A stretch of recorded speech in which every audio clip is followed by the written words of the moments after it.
In a Blink by Kiki Thorpe. Chapter 4. Oh, the unfairness! As soon as she was alone, Tink stomped her tiny foot in the air. Somehow she'd gotten stuck with the clumsies. Tink would rather have her wings dipped in mud.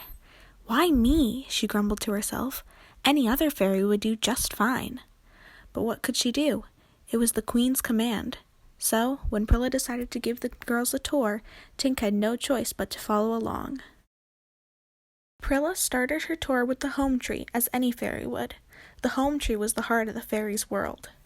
Earlier, the girls had been too excited to examine the tree properly, but now they saw all the details they'd missed. They marveled at the great knot-hole door, the sea-glass windows, and the tiny steps that wound around the trunk. Where do those go? Gabby pointed to the different colored doors lining the tree's great branches. Some had crystal doorknobs or dandelion doormats. Others had silver wind chimes or sea fan awnings hung above them. To the fairies' rooms. Each room is decorated according to its fairy's talent, Prilla explained. What kind of talent? Asked Lainey. Every kind, said Prilla. Every fairy in Pixie Hollow has a talent. It's the thing she does best and loves to do more than anything else. Look, there in the courtyard, that's a sweeping talent fairy. And the one over there carrying that plum, that's a harvest talent fairy. Kate giggled. What funny talents, she thought. If I were a fairy, I'd have an exciting talent, she whispered to Mia. Mia nodded. She was busy peering into the windows of the tea room. Kate peeked over her shoulder. She saw a table made from the polished cross-section of a tree trunk. It was set with plates and cups made from seashells. The napkins were folded flower petals. Everything is so pretty. I wish I could shrink myself and go inside, Mia said. Over here is Tink's workshop, Prilla said, leading the girls around the side of the tree. Tink, who'd been sulking behind a tree root, looked up with a start. Her workshop was her pride and joy. She didn't want clumsies poking around in there. She hurried over to keep an eye on them. When Gabby saw Tink's workshop, she squealed with delight.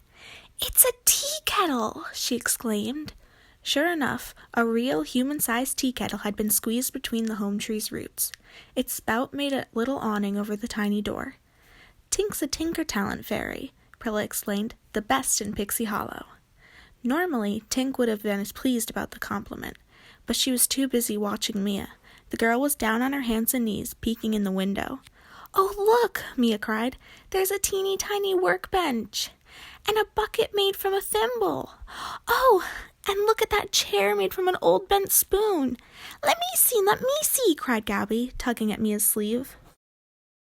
The other girls took turns peering inside. They were so enthusiastic that finally even Tink had to smile. Isn't it just the cutest thing you've ever seen? Mia exclaimed. Tink's smile faded. Prilla looked embarrassed. What's wrong? Asked Mia. Fairies don't like to be called cute, Prilla said.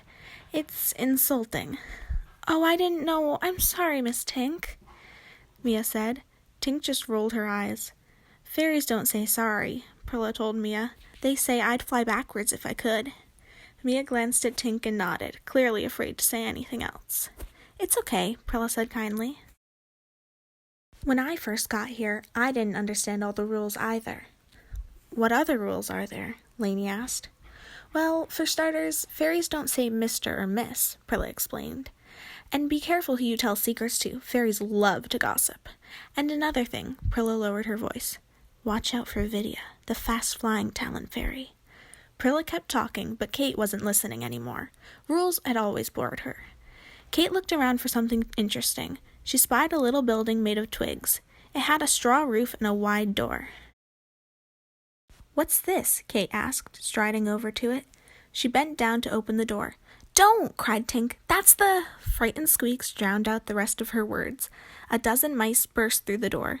They ran off in every direction. Oopsie, said Kate. That's the Dairy Mouse barn, Tink finished with a sigh. I'll help, cried Lainey. She started to chase after the mice, but she only frightened them more. A fairy flew out of the barn. You clumsy clumsies, she yelled. Maybe we'd better move on, Prilla said quickly, and hurried the girls away. When Kate glanced back over her shoulder, she saw the fairy herding the mice back into the barn. Prilla led the girls through Pixie Hollow.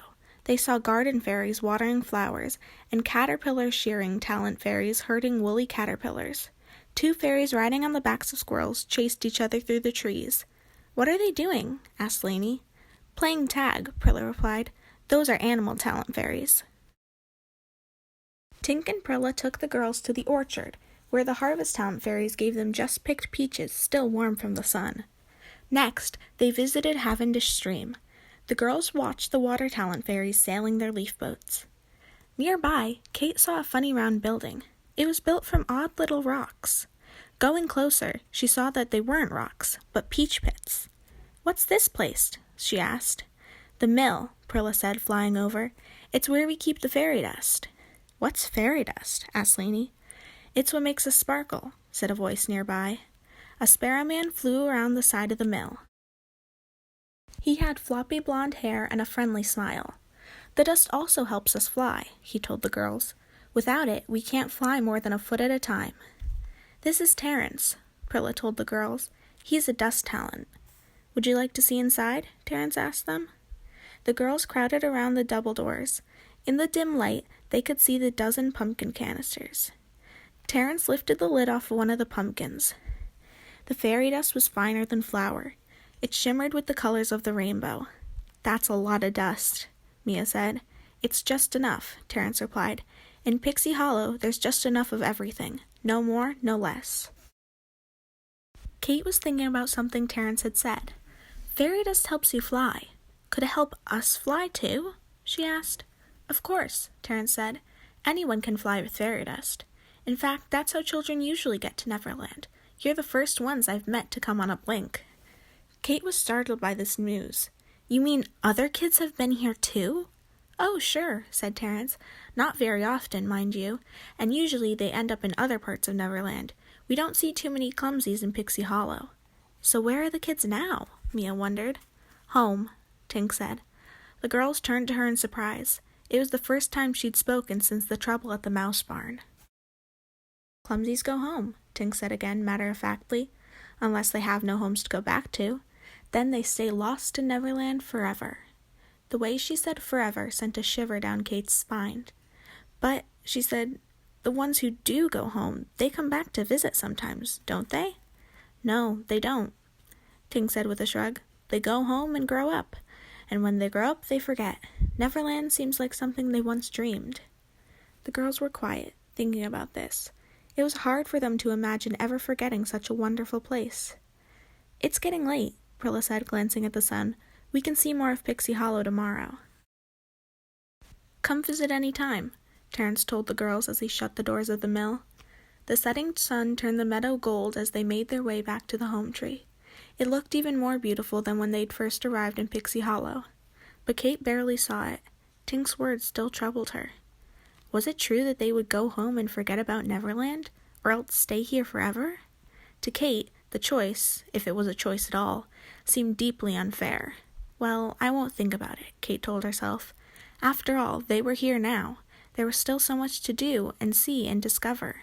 Pushing the thought from her mind, Kate skipped ahead to join her friends.